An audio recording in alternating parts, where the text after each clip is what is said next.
Yo no conozco papás que le peguen a sus hijos nada más por diversión o porque quieren lastimarlos. Yo creo que los papás cuando están dando una instrucción a sus niños y les vuelven a decir, el niño no hace caso, pues el papá termina enojándose, termina muy frustrado y luego pues vienen los golpes, los gritos, los insultos también. El golpe y la nalgada y el cintarazo yo creo que es una manera de intentar que el niño haga caso y también una manera de buscar el papá el desahogo por el enojo que le provoca el que no se le obedezcan.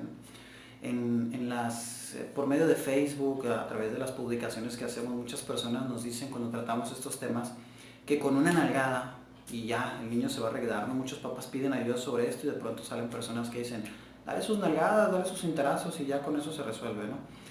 Yo creo que hay varias cosas que se pueden decir al respecto. Yo creo que se equivocan las personas que dicen eso y les expongo por qué.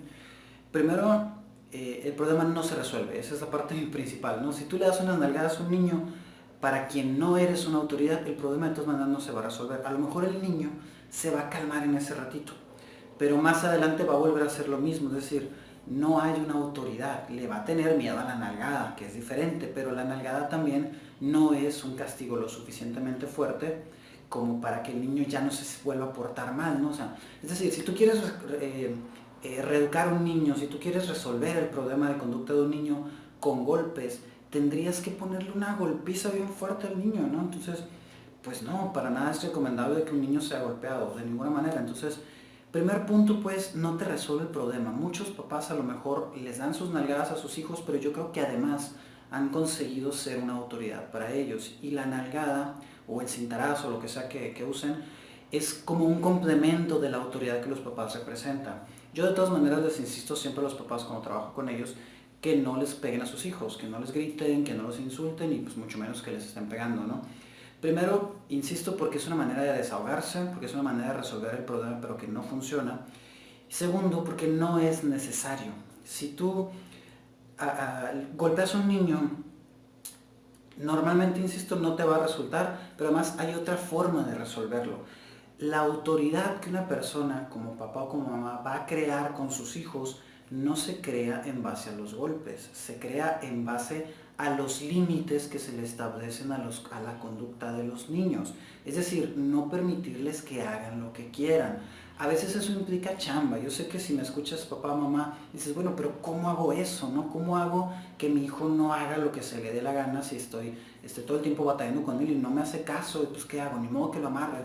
No, pero tienes herramientas. Tu niño depende totalmente de ti, depende de tu protección, depende de tu atención, depende de que tú le pagues absolutamente todo, depende de la dirección que tú le vas dando, qué es lo que te toca hacer, qué sigue. Entonces, si el niño depende totalmente de los papás, podemos usar esas cosas que tenemos para que si el niño no hace caso, bueno, pues vamos limitándole algunas cosas. No lo necesario, por supuesto, no limitarle la comida, el agua, el baño, el sueño, la escuela, la ropa. Esas cosas no se las puedes quitar, pero hay otras cosas que puedes quitarle como a manera de castigo, ¿no?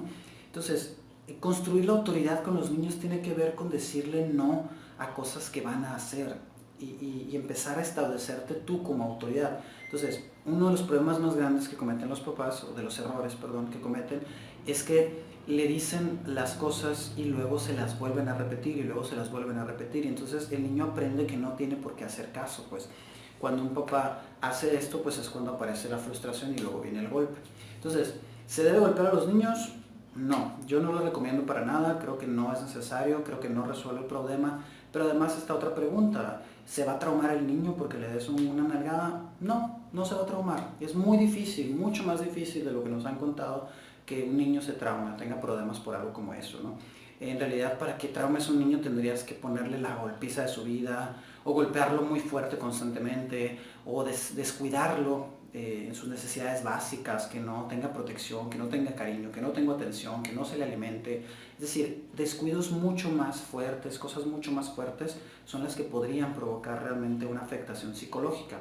Una nalgada no va a crear ningún trauma a un niño. El problema no es ese, el problema es otro distinto. Como ya te decía, no te resuelve el problema, no es necesario, pero además no es recomendable y no es por el trauma. Yo creo que no aparece eso. El problema es que tú como papá representas siempre un ejemplo para tus hijos. nosotros podemos estar constantemente hablando con los niños, pero la verdad es que lo que mayormente se van a quedar los niños como aprendizaje van a ser las cosas que ellos ven, más que lo que le decimos. El ejemplo es mucho más importante que las lecciones que queremos darle a los hijos a través de las palabras. Entonces, si tú le pegas a un niño, le estás enseñando que se vale agredir a otras personas. Le estás enseñando, si le gritas y si le insultas, que se vale agredir a otras personas. Y es posible que este niño, a lo mejor no lo va a hacer en los días próximos, que puede ser que sí, por supuesto, pero va a crecer pensando que esas son actitudes válidas y en algún momento podría entonces desarrollar una personalidad en donde se incluya la posibilidad de agredir a otras personas. Si te das cuenta, pues no conviene, ¿no? Lo mejor obviamente pues es hacer que los niños crezcan respetando los derechos de otros, respetando la individualidad de otros y respetando, por supuesto, la integridad física y psicológica de otras personas. Entonces yo creo que el principal problema de esto no es la generación de traumas, sino el ejemplo que le das a tus hijos y lo que puede eso provocar más adelante. ¿Es necesario? No, no es necesario. ¿Es conveniente? No, no es conveniente. Se puede lograr ser autoridad sin que tengas que recurrir a esto y aún así conseguir de todas maneras que los niños te hagan caso.